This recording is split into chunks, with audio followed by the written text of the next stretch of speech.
दोस्तों, आज मैं आपको बताने जा रही हूँ कि भगवान श्री कृष्ण ने पूतना राक्षसी का वध कैसे किया, उसको किसने भेजा था और यह राक्षसी अपने पूर्व जन्म में कौन थी।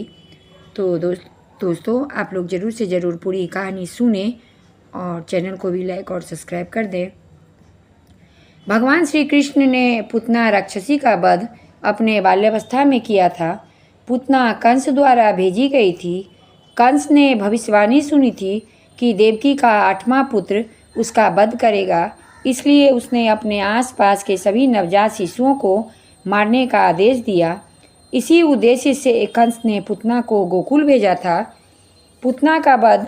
पूतना एक सुंदर स्त्री का रूप धारण करके गोकुल पहुंची और यशोदा से श्री कृष्ण को गोद लेने की इच्छा जताई। उसने अपने स्तनों पर विष लगाया हुआ था और जैसे ही उसने श्री कृष्ण को स्तनपान कराया, श्री कृष्ण ने उसके स्तनों से विष और उसके प्राण दोनों खींच लिए और पूतना अपनी असली राक्षसी रूप में लौटते हुए प्राण त्याग दी। पूर्व जन्म की कथाओं के अनुसार पूतना अपने पूर्व जन्म में राजा बलि की पुत्री थी, जिसका नाम रत्नमाला था। जब वामन भगवान राजा बलि से भिक्षा मांगने आए थे तो रत्नमाला ने वामन रूप में भगवान को देखकर उनसे स्नेह भाव से उन्हें अपना पुत्र बनाने की इच्छा की थी। लेकिन बाद में जब वामन ने अपने विराट रूप में बलि से 3 पग भूमि मांगी और सब कुछ ले लिया तो रत्नमाला ने क्रोधवश उन्हें मारने की इच्छा जताई। भगवान ने उसके दोनों भावों को स्वीकार किया। इसी कारण अगले जन्म में उसे पूतना के रूप में जन्म मिला और उसे भगवान श्री कृष्ण को स्तनपान कराने का अवसर मिला। श्री कृष्ण द्वारा वध होने से उसे मोक्ष की प्राप्ति हुई।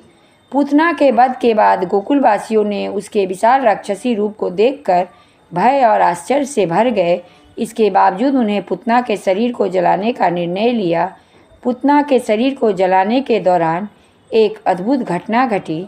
उसके शरीर से एक दिव्य सुगंध फैलने लगी। ऐसा माना जाता है कि भगवान श्री कृष्ण के स्पर्श से पूतना को मोक्ष प्राप्त हुआ और उसका शरीर पवित्र हो गया था। इसलिए जब उसका अंतिम संस्कार किया गया तो वह सुगंधित धुआं में परिवर्तित हो गया, जो देवताओं की कृपा का प्रतीक था। गोकुलवासियों ने इस घटना को भगवान श्री कृष्ण की लीला और उसकी दिव्यता का प्रमाण माना और भगवान की जय जयकार की। उन्होंने श्री कृष्ण को भगवान के रूप में मानने लगे और उनके प्रति अपनी श्रद्धा और भक्ति अधिक बढ़ा ली। पूतना, जो भगवान श्री कृष्ण के हाथों मारी गई थी, अंत में गोकुल धाम को पधारी। पूतना ने भगवान श्री कृष्ण को माँ के रूप में स्तनपान कराने का प्रयास किया था। भले ही उसका उद्देश्य बुरा था, लेकिन श्री कृष्ण ने उसकी इस सेवा को माँ के सम्मान माना।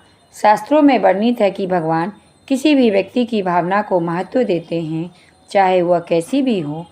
श्री कृष्ण ने पूतना को मातृत्व का दर्जा दिया और उसे मोक्ष प्रदान किया। इस प्रकार पूतना अपनी मृत्यु के बाद गोलोक धाम चली गई, जहाँ भगवान श्री कृष्ण के साथ रहने का सौभाग्य उसे प्राप्त हुआ।